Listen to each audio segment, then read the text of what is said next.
Eduardo, what is your favorite part about running Idea Foster? Oof, many parts. But I think that um, the transformation part, like when we start a project or anything that we're doing, and you can see from the very beginning, you're talking to the client, and you're trying to understand the needs and what they're looking for. Sometimes they know what you're looking for. Sometimes they do not know what you're looking for. But this transformation, that from the very beginning until when we deliver, the final project or services, and the real impact that we deliver after that. That's amazing. Not just for the company, but also you can really see. Um, we're very empathic, so we can really feel these good vibes that you're generating, and this impact that you're generating within the company and potentially their customers or whatever they are doing. Oh, this is to me one of the key points. Transformation is a big part of what you guys do for your clients, but Idea Foster has gone under a pretty significant transformation as well. What's that been like? Yeah, but to me, actually, this is my the word that I would say for the last year is transformation on every senses, not just internally. I was the head of growth, and I've been transformed into the CEO of the company, and it's been almost 1 year that I'm trying to guide, the team through different different levels, but we're trying to transform how Idea Foster was performing, was working, what they were doing, trying to make it even better of what it was so far. And we were very lucky, actually, that in June, actually June this year, 2025. I still need to think about what year it is because it goes so fast. Everything goes so fast. So in June 2025, that Bird Impact acquired Idea Foster. I don't know if you know Bird Impact, but I think you might know it, right? A little bit. A little bit. So when you came in, guys, it was amazing. I think it was the final, the cherry on top, about the transformation, because it was for us like the detonator for building up and creating many other things, like, for example, Idea Foster Plus, which is based on these HIVE, as we call it, this collaborative partnership that we have, not with just Fullsend or with CGSB and Bird Impact and many other collaborators, but also it really steer up within the company very beautiful and amazing things that right now they are delivering, and we're having all these new opportunities thanks to that. But on your side, how do you see it from your side since the very beginning when you knew about us and at some point you said, hey, this might be interesting. Let's take a deeper look right onto this. Yeah, when Tom and Seth first reached out to me about Idea Foster and we first were able to have our conversation, I was like, this might be a long road to get them back to where I know they can be, where they think they should be. And like you said, the transformation over the last 4 or 5 months has been incredible. The team is extremely motivated. You guys are working with a lot of new clients, with a lot of new partners. So everything seems to be picking up steam, which is exciting to see. It is true that it's amazing how resilient we are as companies, but I would like to know from your side something, like, hey, you found this bump, you found this hole that potentially you entered in, and how you overcome it, and how you come out of there. It's very easy to get bogged down or felt slowed down, especially for, I think Tom and I and the team at Bird Impact, because we're working in a new country. Whenever you're working in a new country, there's new regulation and there's things that just feel very out of your control. But sometimes all it takes is one little win to get the wind back under your sails. So you could be up against something for a long time. Nothing feels like it's going the right way. And you get one, whether it's a lucky bounce or a good break or just perseverance, and you're able to power through. Sometimes all it takes is one win to get back on the right track. The team is motivated, the team is aligned, and you get this feeling like you can accomplish anything. It's all about the energy, how we are vibrating, right? Yeah. It's many times that we are saying these, but we have these days where everything goes wrong. like, from morning, you're just getting your coffee and just trying to avoid to start reading the first emails, and it's like, oh yes, this, oh these, oh that, and the day goes and goes and goes, and then at some point you need to decide. You need to say, hey, do we want to keep going like this, or do we want to change it? And amazingly, you need to breathe in, breathe out.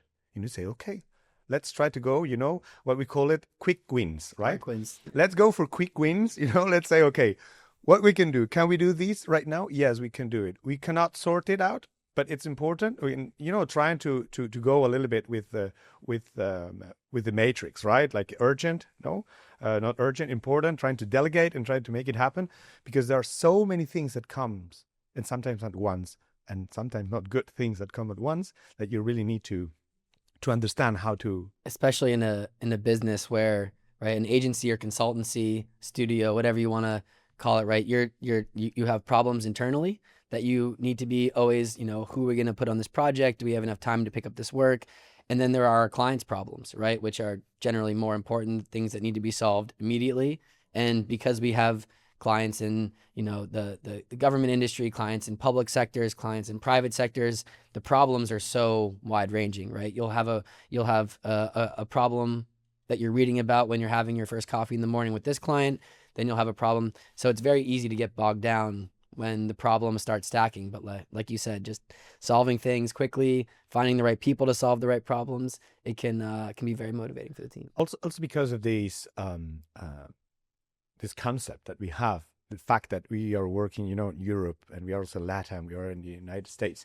So the fact that we're working at different hours, different times, it's good. It's very good many times, because we can keep up. When we end up here, you can keep up there. When you end up there, we can just catch up in the morning and make it forward. But it is true that at the same time, when you start getting these quick wins, it seems like these punch, that wow, that you get in there, like, yes, one less, yes, one less. And apparently it's the right way to do it. But at the same time, you can see that we have bad things or not good things happening altogether. But like you said, then suddenly, something is, the snowball is rolling for good things. And then it's like, wow, wait. Then it's kind of like, hey, we don't want to die of success either. It's like, okay, let's pace ourselves. Let's try to understand what's going on. But it is true that I know it's like a topic, no? Everybody say, I need to stay positive, like Mr. Wonderful, happy flower. Live, love, laugh. Exactly. Shit happens. We need to understand that, and like, shit happens, but it's how you handle that and how you try to say, okay, this is happening, but we need to find, a solution to the issue. Let's try to make it happen, and let's try to mitigate it. It happens internally, it happens with clients. Sometimes clients, they have an issue, and you are not even the let's say we're not the ones that we created the issue. We're not even involved, right. But because of their trust, they come to you, Alex, this is happening here. Do you know what I can do here, or what is happening? And you are like, shit, like, this is bad and I don't know what to do. But you really try to find a solution. And when sometimes you understand that it's very easy, and you said, okay, I'm going to try it, I'm going to make it happen. And then you just send an email back like, hey, do this. And it's part of having the right team. Exactly. It's sorted. You feel like I did the good thing, and they are super happy about it and motivated. And I think that's very important when you really show the client that you are there, not just for, doing your job and taking the money, but you are really there for them. And when we said about this human approach, I think it's important, not just numbers, not just. And it's one of the things I'm most excited for about the Hive is, at Fullsend, we have a way of thinking about and approaching problems. I know at CGSB, they have, they come from a more creative and storytelling background. You guys have been doing business for a long time, and especially have a better sense for how, in Spain especially, but in Europe generally, you guys think about solving problems. We have this new perspective, right? Where someone from each member of the Hive can come together and weigh in on a perspective on how to solve a problem. So rather than us solving problems in our own ways with our own set of tools or technologies or processes, right, we have all these new perspectives on how to approach our clients' problems. Actually, yes, we're always mentioning these and all about a hive, but it was Kessia, actually, the operations director, that she got this idea about a hive and about, I don't know if you know it, about the bees. That actually sometimes we were watching a documentary where you can see a bee that is pulled from different legs. It seems that they want to, amputate or kill her, or, or take the members away. But actually, they are working together and they are doing measurements in order to build up, the hive. So it's amazing how, we take ourselves as a company and as leaders or as part of the team, in the company, working all together and then working with the other teams of the hive, the parts, the partners all together as a big team, trying to give the best of us in order to build up, these amazing home, if we can call it, where clients that can come in and we can help them with almost anything.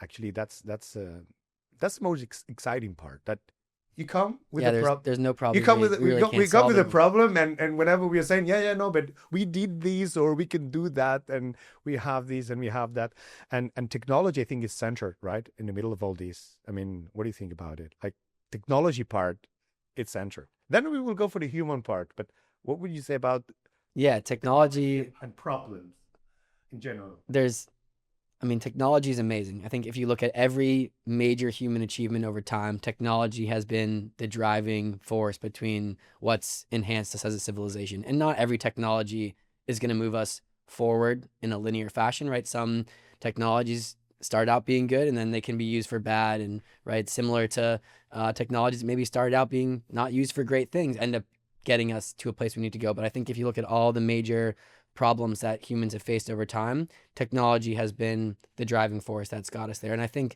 um, there's probably an entire another conversation around AI, but I think it's going to be a similar technology, right? That drives us into the right place, drives us forward. Again, it's more of a tool than anything else, and it should be looked at, I think, as almost exclusively that. But the gains I think we're gonna get from technologies like this are gonna be amazing.